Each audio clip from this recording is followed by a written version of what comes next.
मैले यहाँ ल्याउनु थालेको चाहिँ फागुनबाट हो, धेर भएको छैन। अनि पहिलादेखि होइन, भर्खरै हो। भर्खरै त्यो ह्यान्डिक्राफ्ट आफैले बनाउनु भएको है? हजुर। तपाईँ आफ्नै कला यो? हजुर। यो सबै तपाईँले घरमा आफै बनाउनु भएको? हजुर। कतिको तपाईँलाई यो उसो पार्क भइदियो कि तपाईँले बेलुका मात्र आउनुहुन्छ होला होइन व्यवहारको लागि? हजुर, स्याटरडे छुट्टीमा। ए स्याटरडे छुट्टीमा तपाईँ पढ्दै हुनुहुन्छ मतलब?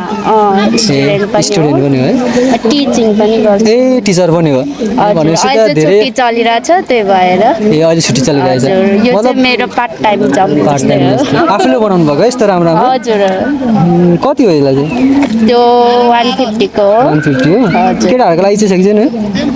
केटाहरूलाई त छैन प्राय। यस्तोहरू चाहिँ किरिङहरू चाहिँ उहाँहरूले लिनुहुन्छ। अनि यो सिलाम सागमा ल्याएको थिएँ, 9-10 ल्याएको थिएँ, आज सकियो। यो पनि युज हुन्छ, यो चाहिँ राईहरूले।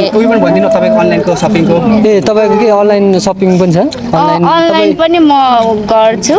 अनि डिमान्ड मतलब कस्टमाइजमा उहाँहरूले भन्नुभयो र टाइम दिनुभयो भने बनाउँछु। ए तपाईँले उहाँले अर्डर गर्नुभयो भने बनाउनुहुन्छ? जस्तो जे पनि बनाउनुहुन्छ होइन? उहाँहरूले कस्तो कलर के छ तपाईँको अनलाइन पेजहरू तपाईँको? मेरो चाहिँ मनु क्रोसेट छ अनलाइन। स्पेलिङ भनिदिनु। MANU Manu CROCHET क्रोसेट। यो चाहिँ टिकटक आइडी हो। यता फेसबुकमा चाहिँ मनु ह्यान्डमेड प्रोडक्ट छ। Handmade product. हजुर। खास चाहिँ अब हामी चाहिँ प्रश्न चाहिँ एउटा अब अलिक राजनीतिक तरिकाको क्वेसन सोध्न लागेको थियौँ होइन? जस्तो अब अहिले हर्क साम्पाङ र बालेन शाला त चिन्नुहुन्छ तपाईँ? हजुर। उहाँ चाहिँ अब उहाँहरू दुईजना मिलेर जोइन्ट फोर्स भएर लिड गरेको हेर्न चाहनुहुन्छ कि तपाईँ सिङ्गल लिड गरेको हेर्न चाहन्छु तपाईँ? म चाहिँ मिलेरै गरेको राम्रो लाग्छ, किनकि मलाई दुवै नै राम्रो लाग्छ। तपाईँ बालेन शाला र हर्क साम्पाङ मिलेर जोइन्ट फोर्स लिड गरेको हेर्न चाहनुहुन्छ? हजुर। अर्को प्रश्न अर्को के पनि थिएन, अहिले हाम्रो पूर्व गृहमन्त्री सुदन गुरुङजीलाई त चिन्नुहुन्छ होला नि?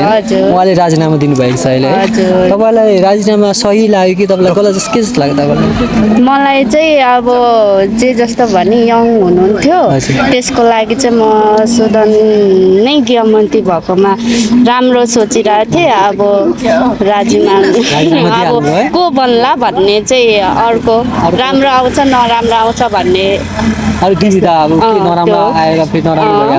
चाहिँ अब अहिलेको युवाहरूलाई सोच्ने खालको हुनुहुन्थ्यो नि त, अहिलेको जेनेरेसनको हुनुहुन्थ्यो, त्यसमा चाहिँ अनि उहाँ भएकोमा चाहिँ खुसी थिएँ।